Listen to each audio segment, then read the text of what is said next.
Smashing Machine, directed by Benny Safdie, written by him. It is starring, of course, Dwayne "The Rock" Johnson in his best performance of the career ever, and Emily Blunt, who plays his then girlfriend, Dawn. Right? And Dwayne "The Rock" Johnson plays, of course, the protagonist of the story, Mark Kerr. He's one of the, according to all the commercials and the advertisements, one of the most legendary UFC fighters very early on. And of course, Dwayne The Rock Johnson has borrowed a lot of what he's learned from WWE throughout his whole life. I'm guessing stunts to play a part in this film. In the trailers and the posters, Mark Kerr is told to us that he's legendary and that he's very, very significant. Even a lot of interviews with that I watched with the actual real life Mark Kerr has, he's got a really profound and deep story to tell as far as substance abuse, something that they dive into in the documentary of the same name, The Smashing Machine, right? A big part about his life is because back then in the UFC, they weren't really as strict as they are now when it comes to substances and using narcotics to perform at that level, that high of a level. He got away with it.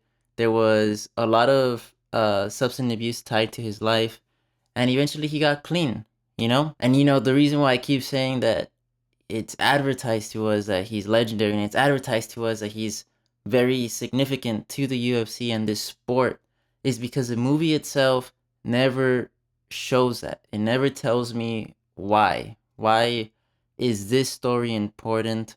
Why is this story even told though? Because the story for me has such a weak plot. Such a weak plot. I feel like it doesn't even know the story it wants to tell and the avenues that it wants to take for this real life person who I think there's a lot of things that you could dive into his story. This movie just felt lost. The movie starts off with one of his first fights ever in Brazil, him getting the win. Then it completely jumps. We don't see this whole progress, this whole process of him becoming one of the best of the best. It completely jumps to his first loss ever. And they tell us, oh, he's been undefeated, right? But all of that work, all of those little things, I think just missed opportunities to add details to his character, to create a sort of journey here is just gone.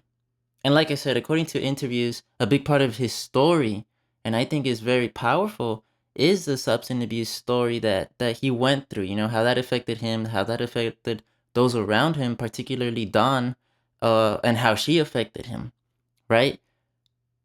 But that's never really shown in the film. I mean, in the film, this guy in the first 20 minutes overcomes that, right? And that's it. So then what is the mountain he has to climb? What is the hill our protagonist is pushing upward? There isn't one. It just felt like a little hurdle he jumped over. And for the rest of the film, he's good.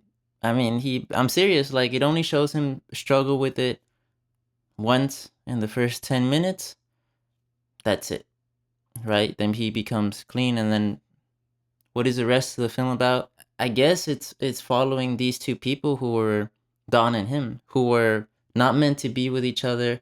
And I suppose a big part of it is how each of their lives just negatively impact the other. They just really poorly matched. And yeah, the film is A24 distributed, right? Yeah, it's gonna have great camera work. It's gonna have, it's gonna add that handheld camera to the chaoticness of the story, of the arguments between him and Don, of the fighting. Yes, that's there. And that's technically, it's well made, right? And it actually has a graininess that I really liked. I believe maybe it was shot in film, I'm not too sure. And Benny Safdie, this guy's directed Uncut Gems, one of my favorite Adam Sandler performances. Super different from a comedy. It's not a comedy. It's like a anxiety inducing film, 2 hour film, right? And in the Smashing Machine, I see bits and pieces of that where it's I already know Benny Safdie can direct chaos, controlled chaos. He's really good at it, right? I think he understands it really, really well. But this story, I don't know what the story was for this film. I don't know what the point was, and the ending just left me feeling very unsatisfied. It just felt very empty. Any of the wins our characters get feel without tension, and because there was no tension and there was not much progress or much challenge that we saw, the wins, like I said, they feel like little jumps over hurdles rather than we've just climbed this whole mountain, right? And yeah, like it's the best part of the film is Dwayne Johnson's acting. I would say that the acting in this film is the best part. He does transform. This is his best performance ever. Yeah, it really is. He changes his cadence, his movement, according to Mark Kerr's family. He basically mimicked everything about their father, right? Because it was the children who were talking about it. And Dwayne Johnson, he softens his voice. The prosthetic team went crazy with his face. Just where I think a big part of the transformation came, not to take anything away from like Dwayne Johnson, but I do think a big part of the transformation per se of his character is the prosthetics. That really big change in the face. Of course, he got bigger, even bigger. I don't know how he got even bigger for this role. Or maybe we do know how. And like I said, I think it is his career best. Do I think it's going to win any awards? Do I think it's Academy Award winning worthy, or just deserves the title of best acting of this year? No, I don't think so. Mm.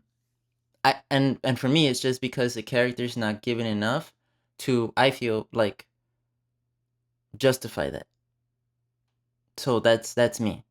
I think he does good, but I don't think acting wise, is it the best of the year? Not for me. Mm-mm.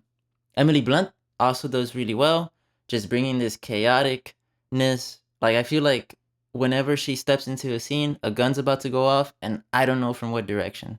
And that's what really keeps me on the toes, right? But again, technically, good, strong. But the best movies, you remember their stories, and storytelling starts at the writing, right? It starts in the script. And that felt weak for me in this film. Directing was good, of course. Benny Safdie, he's good. But again, just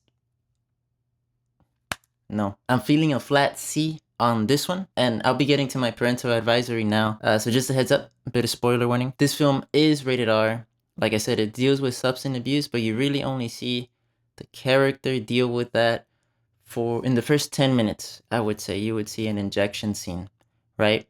The film also follows, of course, Mark Kerr, who's in the UFC. He's fighting. Some of the fights get bloody.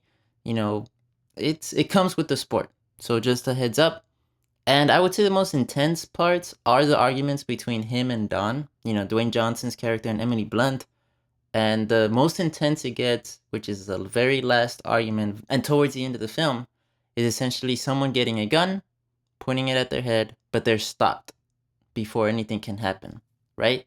So the act itself is not committed, but it starts, right? And of course, there is strong language, not much of it, but sprinkled throughout the film. Guys, let me know what you thought about the smashing machine. Let me know what you thought about the acting. I thought that was the best part. That was just me. I think there's a lot more to this guy's story than meets the eye. But this is Dwayne Johnson's best performance, and he's proving to everyone, hey, I can challenge myself. I can do more. I think that's good. I'm excited to see what other roles he might take up. Catch you guys next time. Bye bye.